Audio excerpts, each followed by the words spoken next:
Barishal ৩৫০ megawatt বিদ্যুৎ কেন্দ্রের দূষণে বরগুনার তালতলীতে ছড়িয়ে পড়েছে নানান রোগ ব্যাধি। কর্ম হারিয়েছেন অসংখ্য জেলে ও কৃষক, যা উঠে এসেছে গতকাল বাংলাভিশনে প্রচারিত প্রতিবেদনে। কিন্তু এই বিদ্যুৎ কেন্দ্রটির গল্প শুধু দূষণের নয়, আছে জোরপূর্বক 450 পরিবারের জমি দখল করে নেওয়া এবং নদী খাল দখলের অভিযোগ। বরগুনা থেকে ফিরে বিদ্যুৎ কেন্দ্রটির দখল, দূষণ ও দুর্নীতি নিয়ে কেফায়েত শাকিলের 2 পর্বের ধারাবাহিকের আজ দেখুন দ্বিতীয় পর্ব। ফাতেমা আক্তার বরগুনার তালতলী উপজেলার নিশানবাড়ি ইউনিয়নের সাবেক ইউপি সদস্য। আজ যেখানে বরিশাল 350 মেগাওয়াট কয়লা ভিত্তিক তাপ বিদ্যুৎ কেন্দ্র, সেখানেই ছিল তার দোতলা বাড়ি, যা স্থানীয় প্রভাবশালীদের সহযোগিতায় দখল করে নেয় বিদ্যুৎ কেন্দ্র কর্তৃপক্ষ। এখন পাশের গ্রামে ছোট্ট ঘরে তার বসত। ফাতেমার অভিযোগ, জমি দখলের প্রতিবাদ করার অপরাধে এখনো পালিয়ে বেড়াতে হচ্ছে তার পরিবারের পুরুষ সদস্যদের। আমাকে জমি যে সময় প্রথম দখলে নেই, সেই সময় আমাকে চাঁদাবাজি মামলায় দিচ্ছে। আমাকে ফ্যামিলি যত আছে ওয়ারিশ এই জমির চাঁদাবাজি মামলা দিয়ে এত হরানিতে রাখছে, আমরা পলাইছি। গোরস্থানের মধ্যেও যাই রাত্রে রয়েছি, 25 জন 30 জন পুলিশ।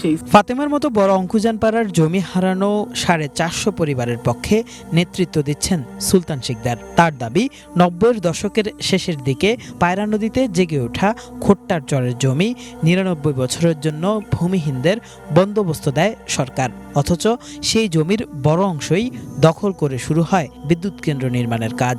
নথিপত্র বলছে 2017 সালে নির্মাণ শুরু হলেও জেলা প্রশাসন বিদ্যুৎ কেন্দ্রকে জমি বরাদ্দই দিয়েছে 2023 সালের অক্টোবরে। ততদিনে বিদ্যুৎ উৎপাদনও শুরু হয়ে যায়। সুলতান শিকদারের দাবি, সেই বরাদ্দ বৈধ নয়, কারণ জমি নিয়ে মামলা এখনো বিচারাধীন।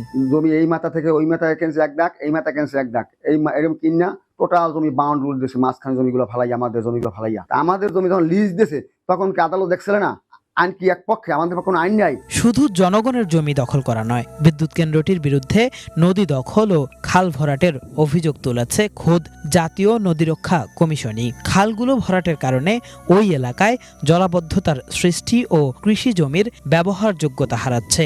শুভ সন্ধ্যা সমুদ্র সৈকত থেকে বালু তুলে বিদ্যুৎ কেন্দ্রের জমি ভরাট করায় উপকূলে ভাঙন প্রকট হয়েছে বলে অভিযোগ স্থানীয়দের। এই সমুদ্র সৈকতটি আগে ছিল আরো অনেক দূরে, কিন্তু ভাঙতে ভাঙতে এভাবে গাছ মরতে মরতে এখন এটি একেবারেই মূল ভূখণ্ডের কাছে চলে এসেছে।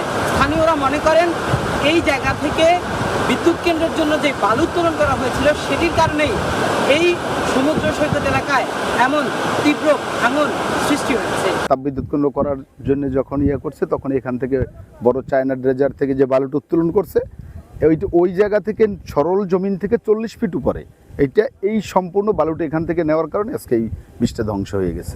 জাতীয় নদী রক্ষা কমিশনের তৎকালীন চেয়ারম্যান বলছেন, নদী খাল দখল, সৈকত থেকে বালু তোলা সহ বিদ্যুৎ কেন্দ্রটির পরিবেশগত বিভিন্ন ক্ষতিকর দিক তুলে ধরে সরকারের সব সংস্থাকেই জানিয়েছেন তারা, কিন্তু আমলে নেয়নি কেউই। আমরা জাতীয় নদী রক্ষা কমিশন থেকে যে রিপোর্ট দিয়েছি এবং গভর্নমেন্টকে এটা না দেওয়ার জন্য যেটা বলেছি যে এটা প্রোটেক্ট করতে হবে, এই জমিতে এরকম করা যাবে না, আর একই সাথে পরিবেশ বিনষ্ট হয়ে যাবে।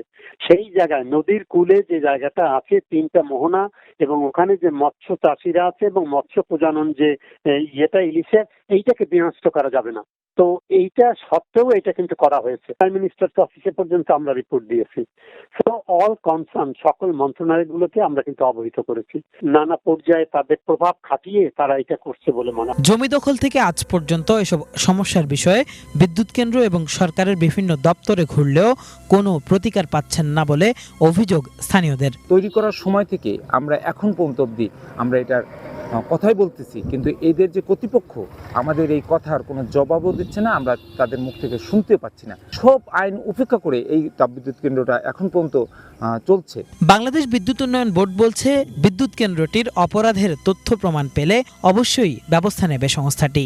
আমার কাছে এখন পর্যন্ত কোনো ইনপুট নাই। আমি যদি ইনপুটগুলো পাই, সেই ইনপুটগুলো ওদের দিয়ে বলতে পারি যে এগুলো তোমরা করো, যথাযথভাবে অনুসরণ করো, আচ্ছা, প্রতিপালন করো, এইটুকু বলতে পারি। তার আগে তো আর আমি এমন কিছু করতে হবে। তারপরে যদি ওরা না মানে, তখন আমি হয়তো করতে পারি আর কি। অভিযোগগুলোর বিষয়ে জানতে পাওয়ার চায়নাকে একাধিক মেইল করা হলেও 2 মাসেও কোনো জবাব দেয়নি চীনা প্রতিষ্ঠানটি।